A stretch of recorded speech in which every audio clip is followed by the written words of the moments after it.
Hello, Patricia O'Connor and Frida Reba Darcy here. Are you here? She's here.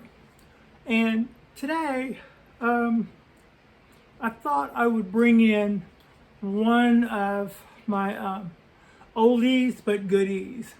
This was probably one of my first bonsai projects and was one that I put a little bit of thought into before I got into it, but maybe not enough.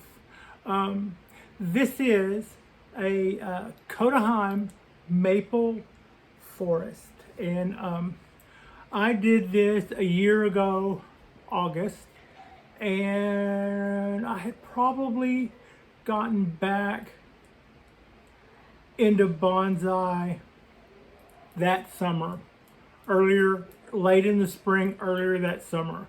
Prior to that, I hadn't really had much to do with bonsai trees since I was a teenager growing up in Southeast Texas. So that was a pretty exciting minute. We were all in lockdown, or just starting lockdown. I had just started decorating my apartment and wanted to know what to do with some leftover wisterias that ended up being my return to bonsai. And within just a couple of months, I had already acquired one or two trees, already started 3 or 4 trees, and I had ordered, I got crazy about the idea of doing forests because I was new to bonsai. And if you're new to bonsai, you should be crazy about the idea of doing forests too. There's a lot of good reasons why forests are a good first way to get started. And also, if you're the kind of person that would like to have a bonsai but doesn't want to do all that stuff that you think that people have to do all the time, this is actually, now it depends on what kind of tree. There are trees that won't let you do that, but for the most part, there are trees that are pretty simple. Maples, you water them, they'll keep going. You feed them, they'll keep going. You cut them back, they won't heal back from that overnight miraculously. So, if you were going to have something that you mess with once or twice a year and then weed it, a forest is a good way to go. You can literally, one idea or one way to do it, and it doesn't always work the way you want it to, but one idea or way to do it is just to pretty much let your center or close to your center tree be the tallest one, and then prune everything down to where you're making a shape out of your forest like you would one tree. And typically with bonsai, we're looking at triangles. If you are growing a formal upright, that's like this. If you're growing an informal upright, it's more like that. If you're growing a cascade, the triangles are working their way down. But so you can apply those same rules. You just don't treat it like it's one tree. You treat the whole tree as that shape to get whatever canopy you desire. Now, maples. Maples are a great tree to do forests with. You get to watch your small little plot of land go through all the seasons. These guys will, you get to watch them go through all the seasons. So that was another, as far as ideas go for a newbie, a forest is a great way to start in the bonsai way. And as far as picking a variety of tree to make a forest with, the maples lend themselves to very natural looking forests. Another thing about forests that people you might find interesting is you don't need to find your best specimens. The masters would tend to throw the trees off to the side that they didn't want to focus all of their attention to. Those trees would end up being in the forest. because that if you see a tree in some majestic setting by itself, you're looking at its form and its shape and all of its beauty and what nature does to it. But if you were to look at one tree in a forest, it is a matter of more compromises. It'll have a lot of growth on one side, not so much on the other because it's getting crowded on that side. So in that way, you can take trees that are your mix match muttons and make it just absolutely terrific forest with them. And they actually make a better forest. And there's just a couple of little, rules of thumb. Like one is, if a tree doesn't have a flattering angle to it, just turn it the other way, and to where that angle, you're looking at it straight on and you're not looking at that angle. Maybe it's, it's in the forest, but it's kind of leaning toward you a little bit, so you don't get that perception of whatever way that might not be flattering. Also, there was an old rule about even numbers. That was put to me that probably stemmed from flower arrangements. A lot of times, if you were doing a bouquet or a flower arrangement, there would be one dominant piece of floral in the center and an even number on either side. And because there would be an even number on either side with one dominant piece in the middle, that was always an odd number. Peter Heron at Heron's Bonsai in England pointed out, I think this is a good rule of thumb too, that he doesn't think people can discern numbers above 7 without stopping and counting. And if you have to really stop and count to see whether or not they're breaking the rules or not breaking the rules, then they probably haven't offended you with the arrangement of their trees. So, even schmeven. This started out me behaving by the rules when I planted 19. I thought that was an optimistic endeavor for a bonsai newbie like myself to plant 19 trees, and I bought 20. So I had 19 and I had one on standby and then killed 2. So what we're looking at here is 18 trees, and I don't yet, it's been a year and, August, September, no, it's been a year and 3 months. I don't yet feel comfortable about this root mat forming something that I could hold off at one side with all of these trees in it. I think it'd probably come apart in my hands. That's a couple of reasons. One, I'd only been doing this I'd only gotten back into this a couple of months, and I hadn't even heard of the word muck yet. Had no idea what muck was. Muck is something that you can sometimes buy or you can make it, and it is something that will hold its own size and shape when being watered and will allow roots to grow through it. And when you water it, it won't just erode away. It's kind of like a little adobe mound that you can use to stop a water feature or to hold an embankment that looks like that looks natural and is not an embankment. For instance, it would have been really helpful to know about muck when I made this arrangement. What I did was took 19 trees that were planted in little cubes, and they were planted in red cinder block, crushed cinder block. Well, there's nothing you can do with a cube next to another cube that won't make this look like an orchard. Also, total noob, I didn't want to wait until the proper time to make this. I wanted it right then because I had just bought the pot. This nice Japanese pot. I had already had the trees here. We were a go. I wasn't gonna let not knowing what the hell I'm doing get in the way. So I layered the bottom and river rocks to raise the whole thing up, and then took the cubes of cinder, took them out of their containers, and then would just kind of manipulate 2 of them together a little.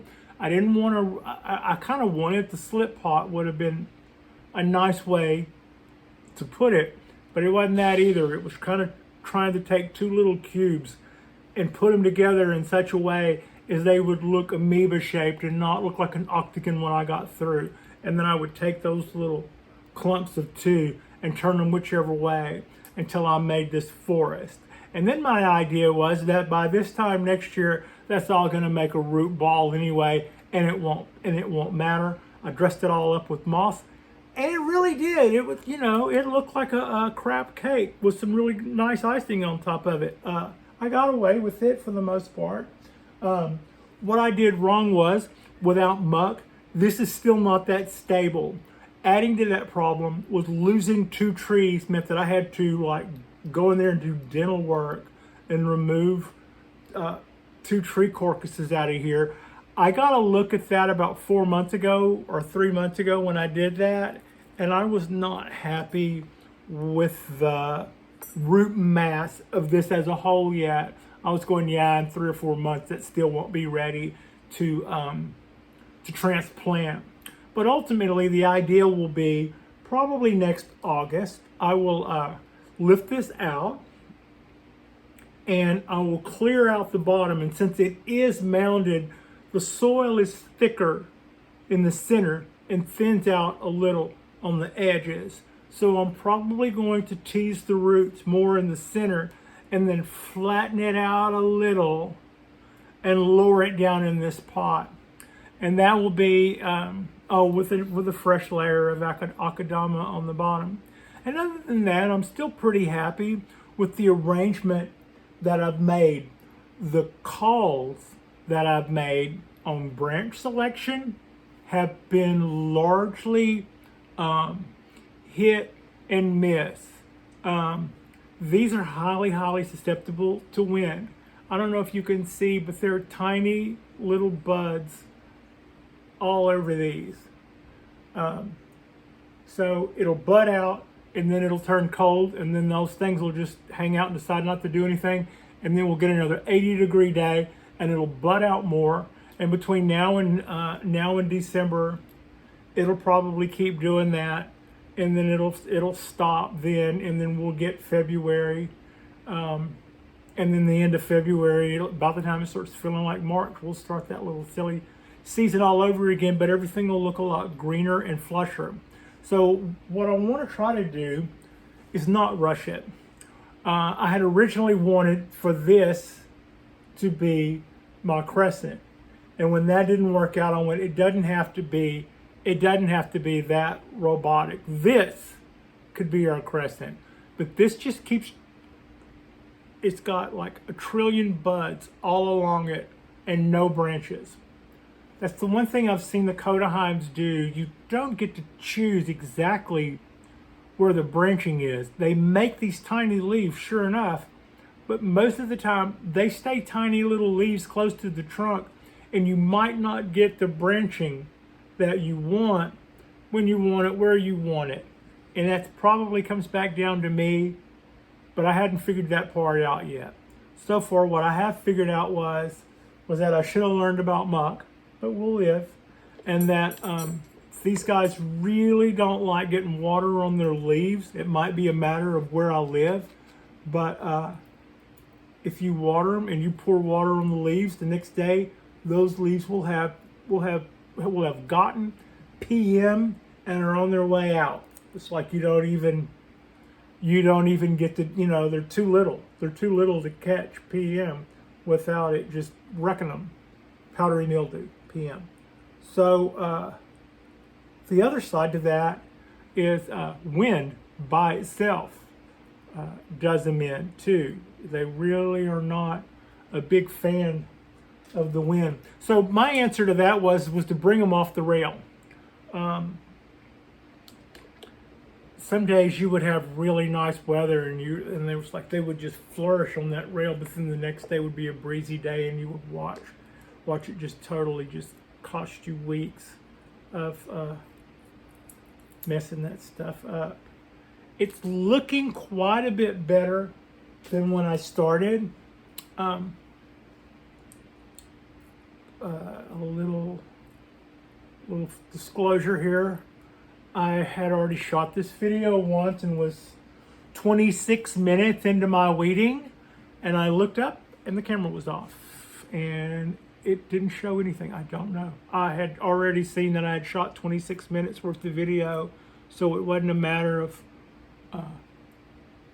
Pat thinking she turned the camera on and just standing here talking to a tree. Although that would be funny. Yeah, that would have actually been funnier than it just suddenly going blip. And it's like, okay, we don't have that anymore. So anyway, I just saved you a few tedious moments of me doing what I'm doing now, and it was a little bit more overgrown. I haven't, what basically I've done differently in the first one that I'm not doing now is in the first one I was able to get some of the early stuff with my fingers, and I was waiting until I worked my way further into the arrangement to break out the stainless tools and tweezers and what have you. And so where we're picking up now is about 15 minutes into the real deal. I'm probably not going to do a lot of cutting on this right now because we've got all season to let it see what it's going to do. I'd like it to just go dormant and hang out and not weed out a lot. The growing under the lights has been good for this because it takes it out of the wind. It gets enough light to maintain the way it needs to, but it's not exposed to the wind. So that's a really neat thing. I'm happy about that, and I think that's going to be the secret to that. But later, I'd like to let this guy repair and do some more branching out because I'd like to have more choices than what I have.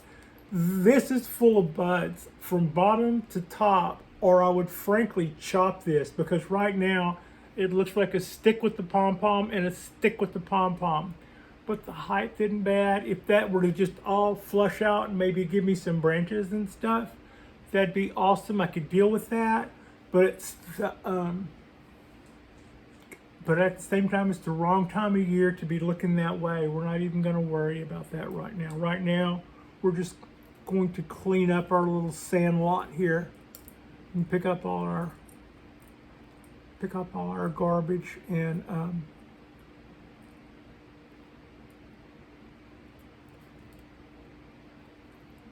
go dormant and let it take a year. That already looks a lot better though. Just getting all the weeds out makes it look a lot better. Nope, not you. Sorry. Gotta go. Okay, so there are what I was saying earlier, reasons to start a forest. There are so many, like I already addressed, there were some really basic rules. Start off with trees that are maybe a year apart, so you've got some little bigger ones that have got maybe a growing season. That way, don't do like I do and get 20 that are the same season's 1 year seedlings. Even if you did do that, I thought at the time these guys would fight amongst themselves, and that is true. You can be more impressive on day one if you've got your trees from 2 or 3 years apart, so that you've got some older, more mature trees to make your apex with, and then you've got some younger trees on the side.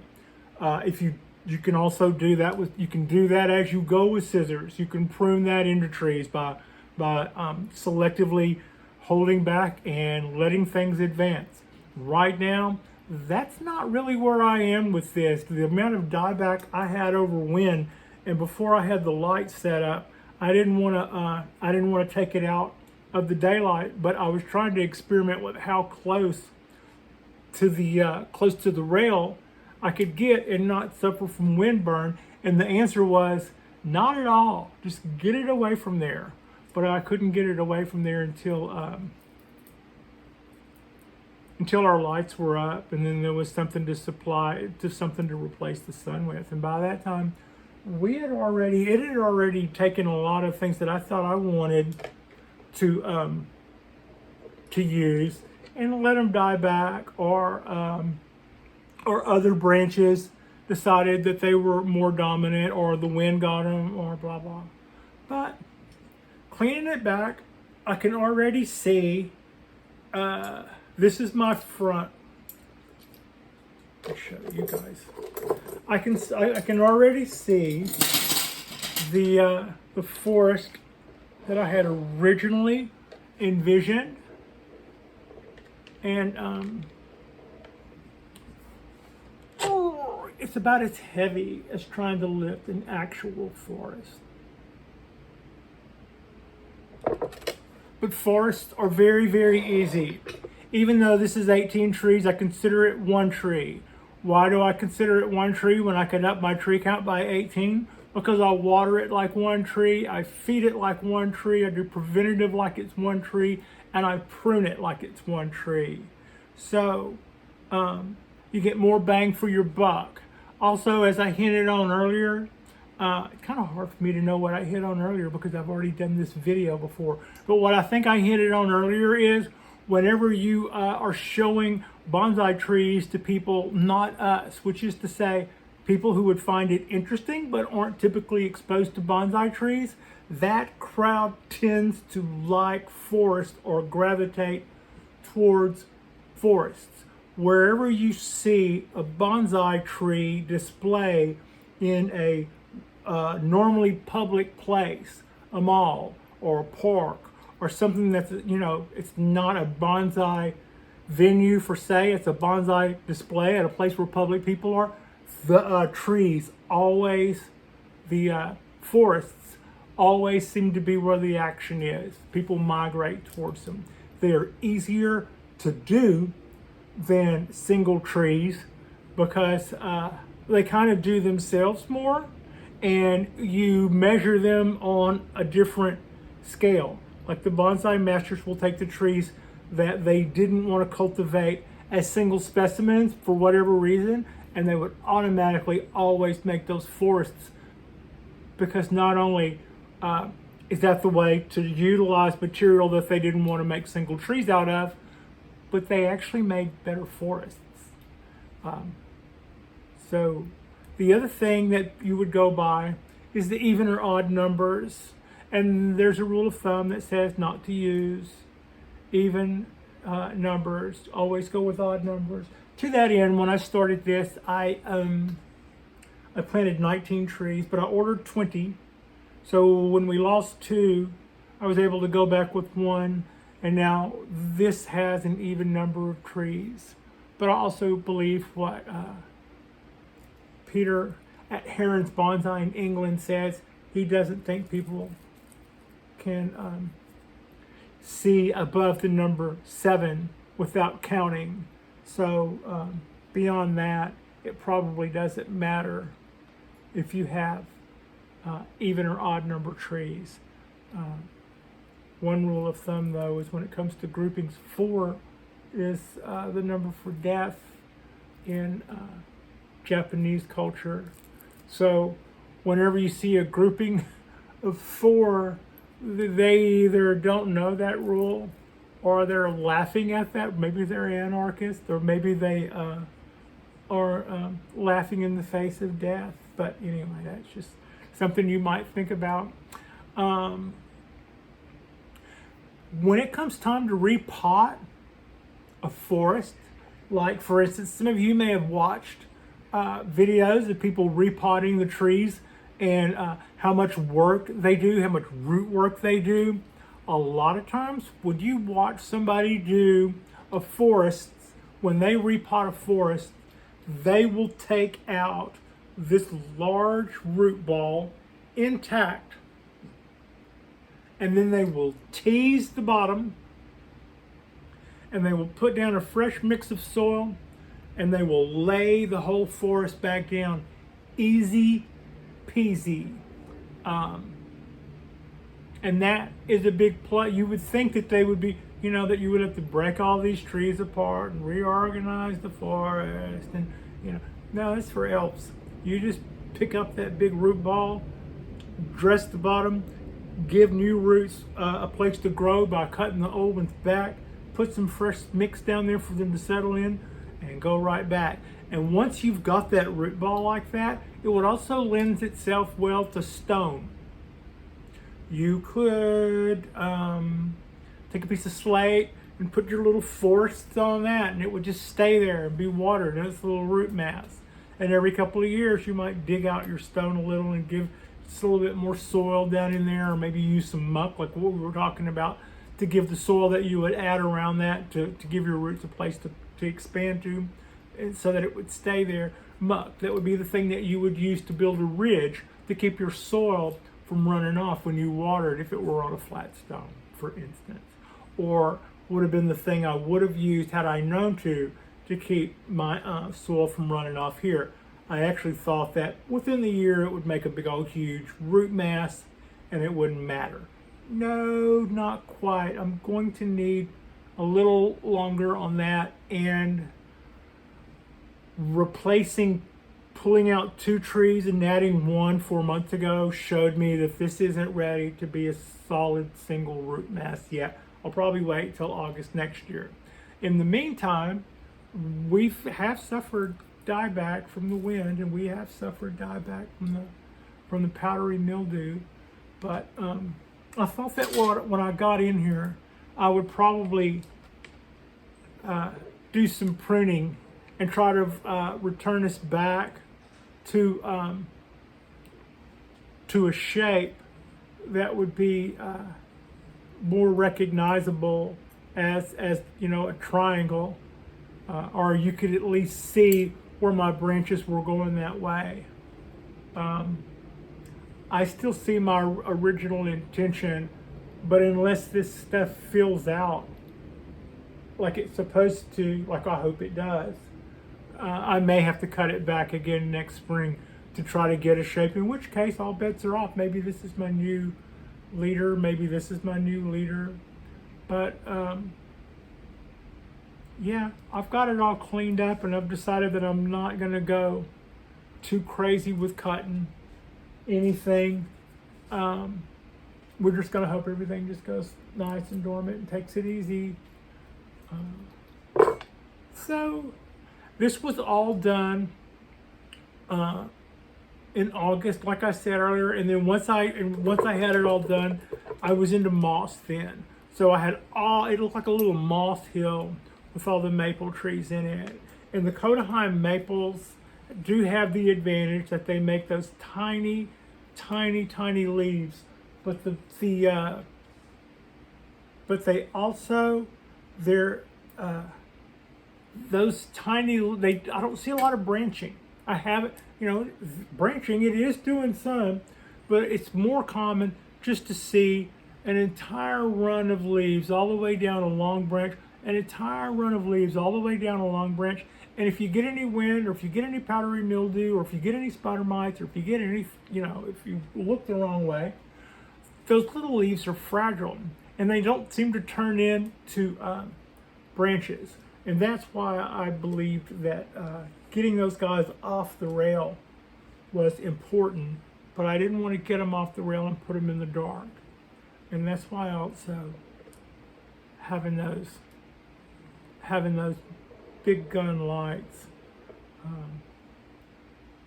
big lights, or as we used to call them in the film business, BFLs. So having BFLs helps the trees. Somebody the other day asked me, "Isn't that overkill?" I'm not sure if they understood that there's a roof over the balcony. There's only a rail that has straight sun. The rest of that has a roof. So it's not like that sky, and I put a light in front of the sky. That might be redundant, I guess. I don't know. But yeah, there's a roof up there. So that's probably, if you want to do something easy, trees are easier than growing single bonsai trees. Also, trees forests do not require the amount of work in repotting. They're way easier to repot every couple of years. You don't have to do a whole lot to them unless you want to do a design change. Most of the time, most people keep it within one species. That way they don't have some weird water requirements crossing them all out. And yeah, I would pretty much stick with that rule unless you were really, really, really on top of it. There are some bonsai masters who back in the day have done some forests that were incredible multiple species forests. They are more the exception to the rule. And you could absolutely do a forest of maples or of cypress trees or of redwoods. They also lend themselves well to what's called a raft, where you take a tree and just lay it on its side and like it's falling, and let all those branches go up and do their magic. So forests are a lot of fun, and they generate a lot of interest amongst people throughout your community, whether they're bonsai fans or not.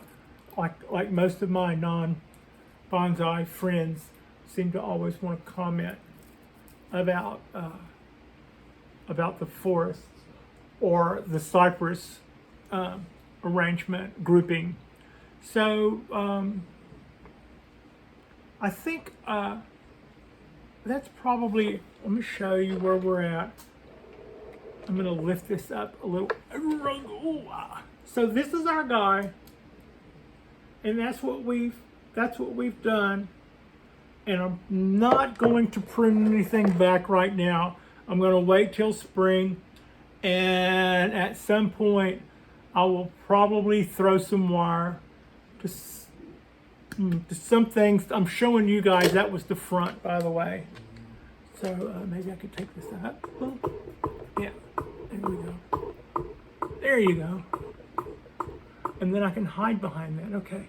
So that is our Kotohime Maple Forest. The good side to Kotohime maples is they make those tiny, tiny little leaves that look very proportional when you've got a small little bonsai forest.